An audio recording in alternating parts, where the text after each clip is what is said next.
Добрый день, коллеги. У нас сегодня будет встреча небольшая, и она тематическая, узкотематическая, и посвящена она такому гениальному человеку, как Луи Брайль.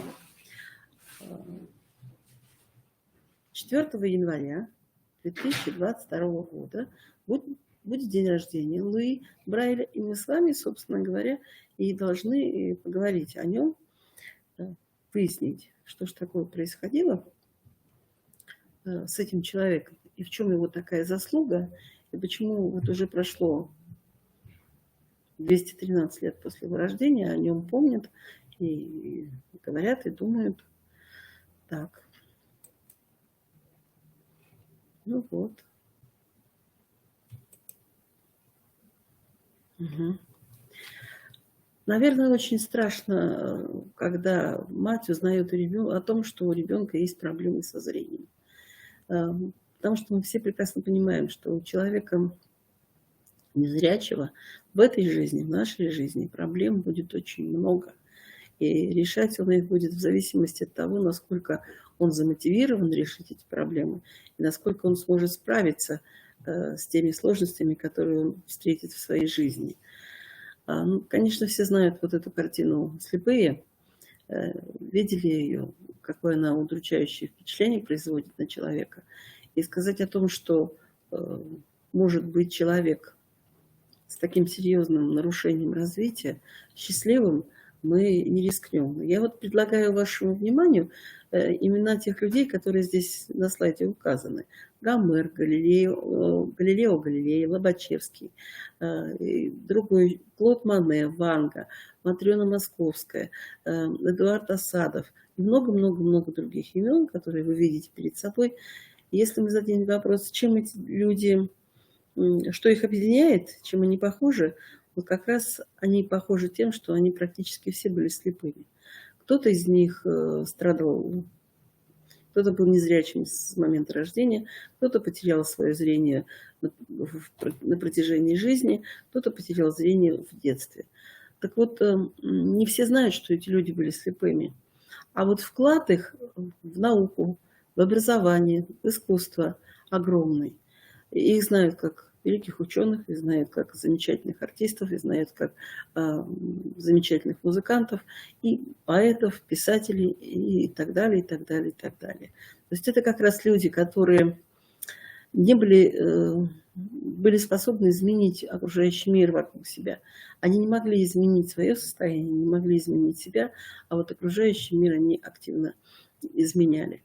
У них не было зрения, но у них был удивительный дар, особые способности, которые выходили иногда за пределы человеческих возможностей. И почему в этом списке не было Луи Брайля, мы его немножко вынесли за скобки. Потому что вот как раз 4 января 1709 года родился маленький во Франции, родился маленький мальчик, которому не очень сильно повезло. У него в 3-летнем возрасте он поранил глаз, в глаз попала инфекция, и к 5 годам мальчик стал практически тотально слепой.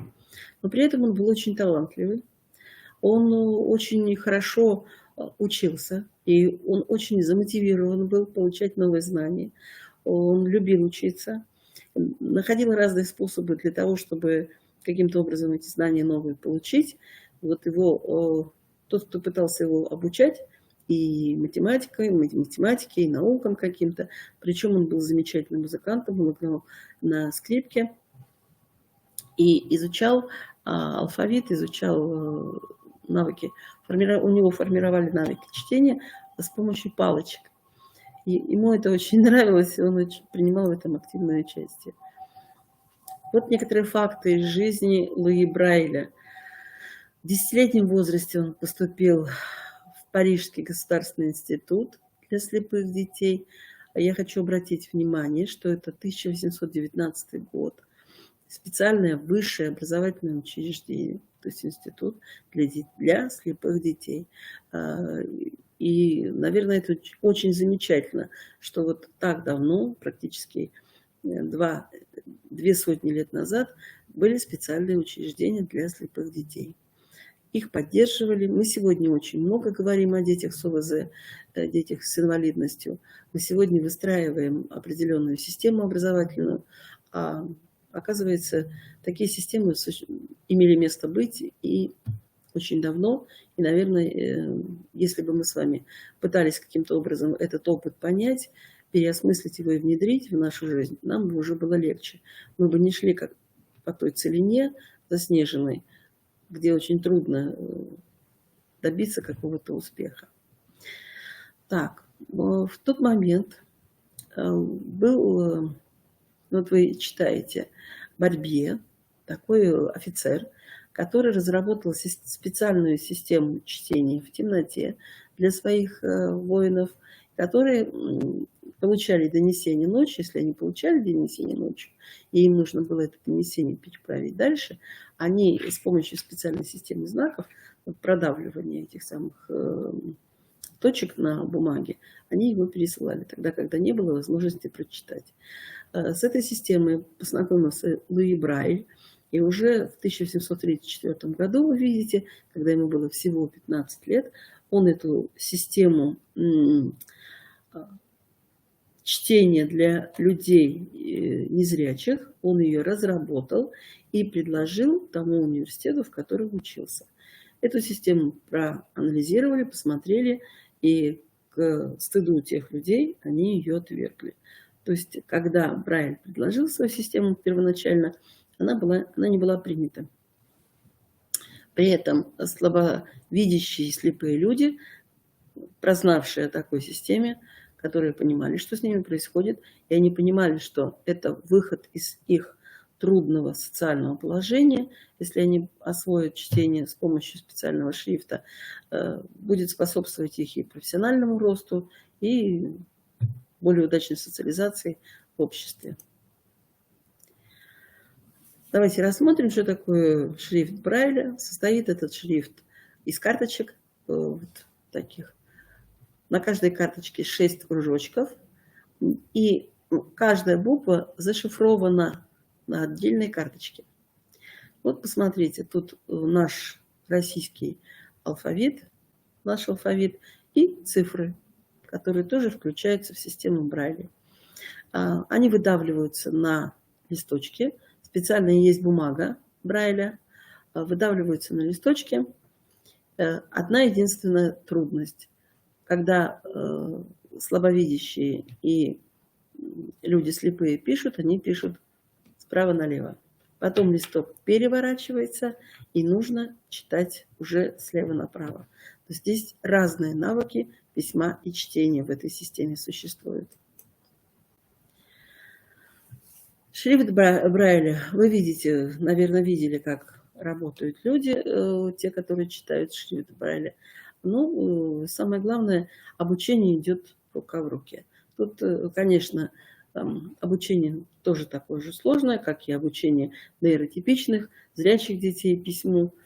Навык формируется несколько лет, пока ребенок пришел в 1 класс и не умел писать ни одной буквы.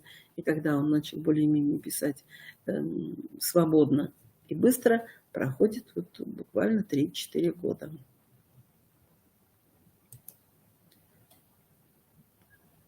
Мы сегодня с вами будем немного говорить о том, что произошло в становлении системы обучения чтению. Мы будем говорить о методах, приемах.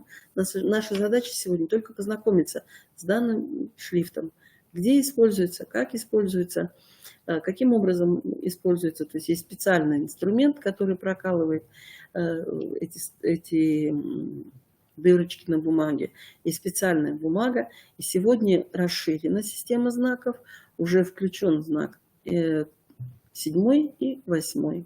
В эту систему, теперь эта система называется расширенная система Брайля.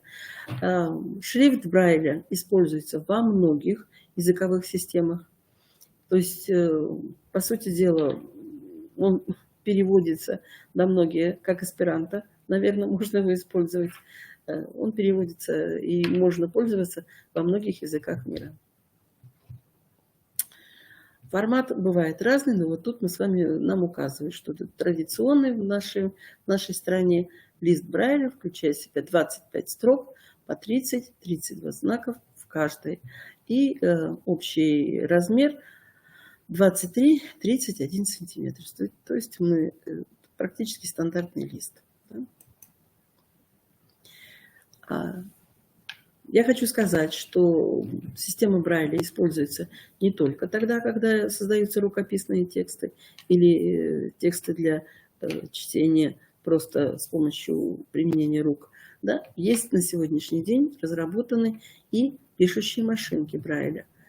В машинке 6 клавиш, вот мы здесь с вами видим, это вот самая первая машинка, в машинке 6 клавиш, которые точно так же работают с бумагой. Вот видите, внизу рисунок, точно так же идет прокалывание, намечаются буквы, которые человек потом может прочитать. Посмотрите, для того, чтобы эту машинку мог использовать и человек, у которого тотальная слепота, тогда, конечно, вот эта машинка. Есть люди, у которых просто слабовидящие, они вот используют вот такую яркую машинку. Она, наверное, не случайно красного цвета. Я думаю, помогает данный цвет людям слабовидящим, которые могут видеть оттенки и цвета определенные. И способствует тому, что человек пишет то, что ему необходимо. Вот здесь мы видим, что машинка Брайля, пишущая машинка Брайля, подсоединена уже к клавиатуре, к компьютеру. И здесь есть еще преобразователь. Голосовой преобразователь, речевой преобразователь. Хочу сказать, что первые принтеры для печатания шрифтом Брайля были выпущены в 1950 году. И только в 2011 году вы видите, что современная компьютерная техника тоже использует систему Брайля. У нас есть компьютеры с шрифтом Брайля. И я знаю, что детей, у которых проблема со зрением, их обучают работать на этом компьютере, им рассказывают, как это делать, и они довольно успешно пользуются компьютерной техникой. Нет, еще пока не тут, пока другая тема идет. Обратите внимание на сегодняшний день, какие новые современные гаджеты можно использовать тогда, когда слабовидящий или незрячий человек пользуется компьютером. Вот опять мы видим здесь 6 клавиш, да, которые преобразуются на обычную клавиатуру. И потом можно преобразовать то, что пишет человек, уже в голосовое какое-то сообщение. И он тогда сможет контролировать, правильно все он написал, или ему нужно какие-то внести корректировки. Это телефон, это мобильный телефон для людей с нарушением зрения. Мобильный телефон тоже создан на основе шрифта Брайля. Это вот такая необычная мышка, закладывается вот в эти кнопочки. То есть, опять-таки, тактильным образом человек находит ту букву, тот знак или ту цифру, которая ему необходима в данный момент для письма. Ну и видим, что целая клавиатура, такая же большая, несмотря на то, что точек всего 6, то есть на каждой карточке всего 6 точек, на основе 6 точек. Но вот огромная клавиатура и современный дизайн, она очень, я думаю, человек, который владеет шрифтом Брайля, с удовольствием работает на такой клавиатуре.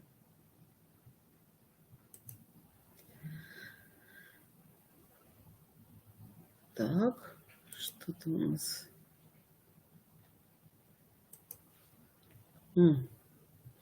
Я хочу, чтобы вы обратили внимание, у нас по стране работает целая система библиотек Брайля, куда могут прийти люди не только с проблемами зрения. Я знаю, что у меня есть несколько коллег, которые ходят в эту библиотеку, и они пользуются литературой, которую предлагает библиотека. Там у них проходят различные мероприятия интересные в плане общения. Там можно найти литературу, которую трудно найти в библиотеке в другой. И как раз для педагогов, работающих с детьми с нарушением зрения или с другими ограниченными возможностями здоровья, они находят ответы вот в книгах для слепых. Ну и, наверное, мы уже с вами, я вам сказала, что наша встреча очень короткая, и говорить мы будем мало. Кроме того, что Брайль изобрел свой шрифт, особый шрифт, он еще изобрел и серию шрифтов, знаков для записи нот. Я уже говорила, что он был замечательным музыкантом, и для того, чтобы ему, наверное, осваивать дальше какие-то музыкальные инструменты, ему это было необходимо. Ну, первую книгу шрифтом Брайля, вы видите, создали в 1737 году, и эта книга была «История Франции». Умер Брайль в возрасте 43 лет в 1752 году в Париже, и потом был перезахоронен. Вначале его похоронили у себя на родине. Вот обратите внимание, здесь фотография домика Брайля, где он родился, где он жил основное время пребывания на этой земле. Ну и после его смерти был захоронен очень близко к дому, но потом был перезахоронен уже в Пантеоне. В России книгопечатание шрифтом Брайля началось в 1785 году. Была напечатана книга для детей в количестве 100 экземпляров. Так, я немножко сейчас вернусь, мы с вами там пропустили. Не хочет. Так, одну минуту. Вот. Вернемся к тому оборудованию. Это мы уже с вами посмотрели, да? Ну, мы с вами, самое главное, сегодня должны были узнать, что человек родился более 200 лет назад, 213 лет назад, изобрел систему Брайля.